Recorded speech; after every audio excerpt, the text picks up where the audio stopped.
G'day guys and welcome to Raging Rhino. I think it's been pretty clear to anyone that's been paying attention that for a while now, a lot of these franchises that have been taken over by some of the big studios really don't care about continuity or canon. And I think it's been very clear for Disney that they haven't really wanted to maintain any continuity or canon with what George Lucas created when it comes to Star Wars.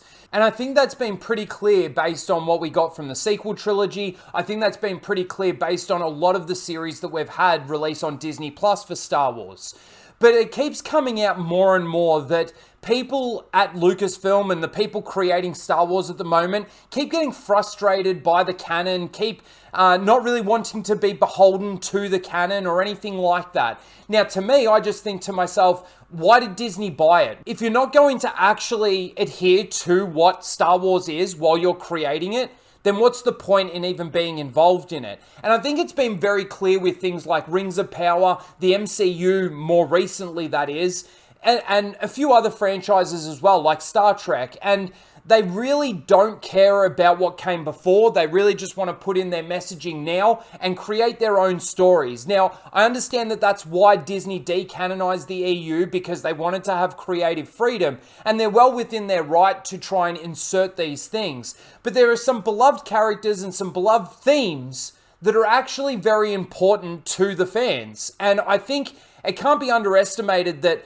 especially for something like Andor recently, the audience has fallen off. The only people that I really see out there that are actually enjoying it mainly are the Disney Star Wars seals, the ones that just see Star Wars and see something Star Warsy in the image and it makes it really good. I mean, there's reports out there from Disney Star Wars fans that actually think that this is the best Star Wars they've ever seen, and I just can't come to terms with that, because to be honest with you, nothing really beats Empire Strikes Back. But in saying that, even things like The Mandalorian, it's very shallow in its story and its writing, all of that sort of thing. And then when it actually comes to canon, continuity and lore, it definitely does a fair bit of destruction on that front. So there's actually a lot going on at Lucasfilm at the moment. They've been talking about how they're very scared about releasing a movie. There's been talk from the creator of Andor, Tony Gilroy, saying to the fans that everything that you thought you knew about this era, you're wrong.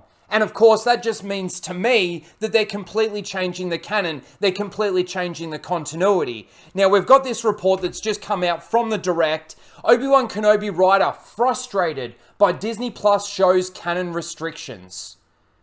Honestly, if you don't want to adhere to the canon, if you don't want to adhere to the lore, then refuse to work on it. Don't work on it, because you shouldn't be working on it, because you're not the right person to be working on it. And of course, Kathleen Kennedy goes through her issues of having these directors and these people that she hires and then fires, and then people come and go constantly. And they really don't have a plan at Lucasfilm at the moment. And that's how I see all of this stuff. So I thought we could go through this article really quickly and I'll give you my thoughts on it. When I first saw this tweet out on Twitter, it kind of got me with its clickbaity title a little bit, because it talks about how he was frustrated by it, but they sort of made sure that they adhered to the canon in the Obi-Wan Kenobi show, and they talk about how different it is to Andor. But let's go through this and I'll give you my thoughts as we're going through. Wall-E director Andrew Stanton, who co-wrote the final 2 episodes of Disney Plus's Obi-Wan Kenobi, has had some challenges with the restrictions working on Star Wars series regarding the canon storyline. Lucasfilm and Disney series Obi-Wan Kenobi wrapped up its 6-episode run some months ago. While it didn't take the world by storm, it was a very popular show in its own right. It was only popular because it had the name Obi-Wan Kenobi and it talked about the rematch of the century between Vader and Obi-Wan. That's really the only reason why it was a popular show. If you actually go out and watch a lot of reviews on Obi-Wan Kenobi, all people talk about is how destructive it is to essentially the end of the prequel trilogy and the beginning of the OT. Because that's all it really did. It was very destructive. And that's why it didn't take the world by storm. Kenobi, of course, saw Ewan McGregor's legendary Jedi Master take on Darth Vader in a high-stakes rematch. High stakes? There were no stakes. We know where these characters end up. Such a stupid thing to say. The entire season was driven towards the former friends' fateful lightsaber clash on an unnamed planet. Now, the Star Wars franchise's sense of canon has always been somewhat free-flowing, but the live-action properties, at least, are seemingly made to follow a strict sense of continuity. Pfft, really? And it seems that Andrew Stanton, who helped write Kenobi's 5th and 6th chapter, took some issue with these limitations. So he felt limited by what he could actually create, and basically at the end of the day, we got what we got out of it. Like, in all honesty, the Obi-Wan Kenobi show should never have been made. It should never have been made to be about Obi-Wan and Leia. Vader and Obi-Wan should never have fought again. And in all honesty, the reason why it shouldn't have been made and they should have just left it to the book in the expanded universe is because it should just be this quiet story of him on Tatooine, watching over Luke. That's all the story should be for the entire time that he is there. That's all it should have been. Andrew Stanton writing for Star Wars. Two-time Oscar-winning director Andrew Stanton, who notably directed WALL-E and Finding Nemo, great credits, was a co-writer on the last 2 Obi-Wan Kenobi episodes. He's remarked to Gizmodo that being tied to established Star Wars canon was both the blessing and the curse when discussing his experience with Lucasfilm. That was the blessing and the curse of it. It's like, one, you're geeking out that you get to type, Vader says this, and Kenobi says that. You pause and say, I can't believe I'm actually getting paid to type this. I can't believe these words may be said. What, words like, have you come to kill me or come to destroy me? Whatever Vader says when he actually rocks up on the planet chasing Obi-Wan Kenobi. You're shocked that you got paid to write that? So am I, that you actually got paid to write that. But then another part of you, it has to go through such a rigorous, like, does that fit in the canon? And I feel like it's bittersweet. The reason that happens is because people care, but it also kind of doesn't allow sometimes things to venture beyond where maybe they should to tell a better story. So it can sometimes really handicap what I think is a better narrative option. So again, he's saying that he wants to go off on a better narrative option, something better than they actually put out in the EU or anything like that, and that would be a better story to tell, and he hated the idea of actually being beholden to the actual story. It's so stupid. Stratton went on to add that he was sometimes frustrated during the writing process due to such continuity restrictions. He referenced Andor as being easier to write for, with that show existing in a safe spot in continuity. Well, in all honesty, it's not in a safe spot in continuity. It still sits right in between Revenge of the Sith and A New Hope. And the problem is that this time period is the most fleshed out time period from the EU. So doing what they're doing in Andor really isn't a safe spot for them. Yes, they decanonized everything in the EU. They can rewrite it. But things like Bail Organa not being a part of this story doesn't make sense to me. They're trying to show the Empire being really, really like evil and stuff. Like we didn't know that they were evil before after they blew up Alderaan or whatever else that we saw from the OT or late in the prequels. It's a little bit ridiculous to think that Andor is in a safe spot, so, continuity and canon don't really matter all that much. It's okay, we can sort of mess around with it a little bit more and the fans aren't going to care as much. No, the fans are going to care more because you're doing more damage. And so I was frustrated sometimes. Not a lot, but I just felt it wasn't as conducive to the story. I love it when something like Andor is a safe spot. And it can just do whatever the heck it wants. But I felt, Joby Harold, Obi-Wan Kenobi co-writer and executive producer, to his credit, kept the torch alive and kept trying to thread the needle so that the story wouldn't suffer, but it would please all the people that were trying to keep it in the canon. But I got some moments in there that I'm very happy with. So basically, it's again, to me, they're just admitting that they're nervous about canon. They don't really want to be beholden to the canon or the continuity of things. And, there might be better narrative choices or narrative options here, but we've got to try and keep it really restricted to what the canon and continuity is. No shit. That's what the whole thing is about. There is nothing more important than continuity and canon. And of course, the lore within that universe, the rules within that universe. And it seems to be the one thing that these new creators at Lucasfilm can't seem to get their finger around. Can't seem to put their finger on the button and go, yes, that's the right choice. That's the right decision. They keep making these stupid mistakes, like with the Obi-Wan Kenobi show, Book of Boba Fett, The Mandalorian. I mean, they're so bad and poorly put together. And the writing and the directing and the editing, just on a surface level stuff, it's pretty shit in itself. Let's continue. Is Star Wars' continuity hurting its future? Star Wars as a franchise has literally been around for 45 years. And through that time, many other creators and visionaries besides George Lucas have been able to tell stories in a galaxy far, far away. This has been particularly true since the Disney acquisition. Really? Like Dave Filoni? Is that who you're talking about? The guy that just keeps retconning shit and isn't loyal to George Lucas whatsoever? Evident by everything he puts out?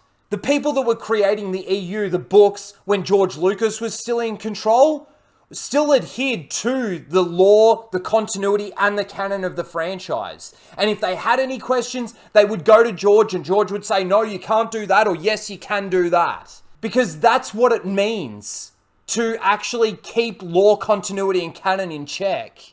But some of those creators have found it limiting due to Lucasfilm wanting Star Wars to stay true to a certain style and a specific continuity. This mindset has led to the dismissal of a surprising amount of directors, perhaps most notably Phil Lord and Christopher Miller, who were let go from Solo for apparently playing things too fast and loose. I think it's the other way around. I think Kathleen Kennedy wanted them to play a bit too fast and loose, and they wanted to actually probably adhere to the lore and to the canon. Because when you look at the product that we actually got from Solo, that does damage as well. And it was fucking stupid.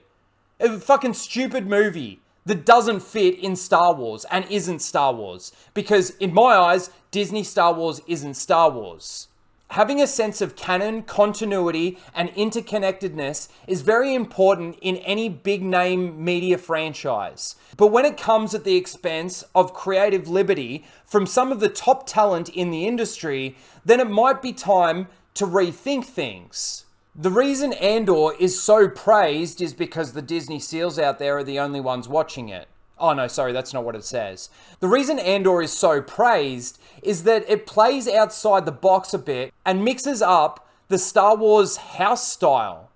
I don't even know what the house style means. Maybe it's like house music. And it's just like stupid, just like house music. Hopefully Lucasfilm pays attention to Andor's accolades and carries forward what they've learned into future franchise installments. So basically what this is saying is that the person that created helped co-wrote the final 2 episodes of the Andor show wanted to take some liberties with the canon and all of that sort of thing, but apparently Lucasfilm wanted to make sure that it stayed within the canon. But that doesn't make any sense either, because when you watch those last 2 episodes of Obi-Wan Kenobi, they're probably the 2 episodes that do the most damage, despite him going on this adventure with Leia and hiding her under the coat and all of that sort of thing. They're basically saying that these creators that they're getting don't want to adhere to the canon, don't want to adhere to continuity or lore or anything like that. They just want to create their own Star Wars, what they feel Star Wars is, and move forward with that. But Lucasfilm are like, nah, we need you to stay within the canon. But that again, like I just said, is bullshit. Because then we wouldn't have got shows like Book of Boba Fett. We wouldn't have got shows like Obi-Wan Kenobi. In all honesty, we wouldn't have got shows like The Mandalorian, and we wouldn't have got shows like Andor either. Because if they want to keep to the lore and the continuity of things, especially with Tony Gilroy, what he said about Andor, everything that you as a Star Wars fan thought you knew about this era, all the conversations that you've had with other fans about this era, about Mon Mothma, about Bail Organa, and them being the main two that pushed forward the Rebel Alliance, everything you thought you knew, you're wrong. Because it's now Luthen. And Mon Mothma half doesn't give a fuck. She's more like worried about credits and all of this sort of thing. Not really, like when she finds out that Luthen was a part of the heist, she didn't like congratulate him or celebrate him or anything like that, like we got a win. She's like putting him down like, how dare you? Do you know what this is doing? Do you know what this is creating? We're 5 years away from A New Hope. And they feel like that Andor is a safe spot to do what they want with it, which isn't the case either. There is plenty of lore, continuity, all of that sort of thing that needs to be in check for this era. And the crazy thing is that they can't move forward. They can't go 10,000 years into the future and tell a story then. They've got to stay in this little area of the Skywalker era and tell these stupid stories to try and fill the gaps that don't need to be filled. And for the creators at Lucasfilm that want to try and keep the lore and continuity and canon in check, how about you speak to Dave Filoni about how he just retconned Disney's own Ahsoka novel? Or how he just retconned Count Dooku in This Is All in Tales of the Jedi from the Plagueis novel? The damage that they're doing with that. Now again, they've decanonized the EU, so maybe the Plagueis novel isn't canon anymore, even though it coincides with Episode 1. And does it really fucking well. Maybe the Ahsoka novel isn't canon. Don't buy any books, comics, or anything like that. I don't know why people are buying the High Republic. Because as soon as that Dave Filoni wants to adapt that to the screen, he's going to decanonize, or sorry, not decanonize, retcon half the shit that's in the books. Not that that era's any fucking good anyway, because no doubt that does damage to the Bane line and that storyline. With the rule of two. Star Wars, right now, Lucasfilm, Disney Lucasfilm, it's a fucking joke. It's a joke. And to all the people out there that sit there and go, Ryan, you just want to hate because you like hate gets clicks. Fucking the hate's not getting clicks. No one's caring about Star Wars to even click on half the videos. No one gives a fuck anymore. People have moved on to shitting on the Marvel universe and the Rings of Power and all of that sort of thing, because the problem is in Hollywood at the moment, these big studios continue to snatch up all these big franchises, all these big IPs, the things that the nerds and the geeks really love, and then they try to change it to make it a more modern thing, to make it look like we're seeing today's world. I mean, half the shit that I see on Twitter about the Andor series is either shipping Val and her new girlfriend, or Val and her cousin Mon Mothma, or fucking shipping the Cyril eating cereal and the ISB chick, and it's all like all this surface level stuff. Oh, it looks really good. Oh, it sounds really good. The score's really good, and I disagree with that. But what about the storylines? What about the story threads? Like I said, in Andor, we've just had a heist that after the heist ends, like, we don't see any result of any of that. It's just move on to the next storyline. Pretty much Andor has been a story of 2 chapters. We get the build up to the heist, we get the heist, cut it off, nothing happens. Now he's arrested for doing nothing, real world stuff, police brutality. That's another thing that I'm seeing out there. That's all it's being praised for. It's really good to see how the Empire is being portrayed as police brutality and all this kind of stuff. It's so evil. Fucking no shit, it's so evil. It blew up Alderaan. Fucking idiots. But yeah, the second chapter of what we're seeing is basically the build-up to him getting arrested, thrown in this prison that doesn't really make any fucking sense in regards to why they're not using droids and why it's apparently cheaper to use humans. No aliens, no droids, and all it is now we're going to see a jailbreak. It's the heist and the jailbreak show. That's all it is. The Senate scenes mean nothing. Nothing in that show means anything. And people want to praise it as the best Star Wars ever. You're kidding. And as for the Obi-Wan Kenobi show, I think that was why a lot of people ended up tapping out. That's why there's no Star Wars fans out there that are watching Andor. And I know there's going to be people out there that say, I didn't like the sequels, but I'm really enjoying Andor. I didn't like Obi-Wan and Book of Boba Fett, but I really like Andor. Okay, good for you. Good for you. Oh, and I'm a Star Wars fan. That's what they've got to say. I'm a Star Wars fan because I'm saying there's no Star Wars fans watching this. The people that were invested in the Star Wars universe have tapped out. A lot of them. Not all of them, but a fucking lot of them. And the only reason why Andor trends is because of those seals out there that say those stupid things about shipping, about fucking real world stuff. That's all they fucking care about seeing. It's not about the story threads. It's not about the plot. It's not even really about Cassian Andor at the end of the day. Anyway, that's my thoughts on all of this. Please let me know what you guys think of this in the comments below. What do you think of his comments in regards to his writing for Obi-Wan Kenobi and his feeling of, frustration towards having to adhere to the canon? Oh my God! Let me know in the comments below. Please don't forget to like, share, and subscribe, and we'll see you in the next one. Later, guys.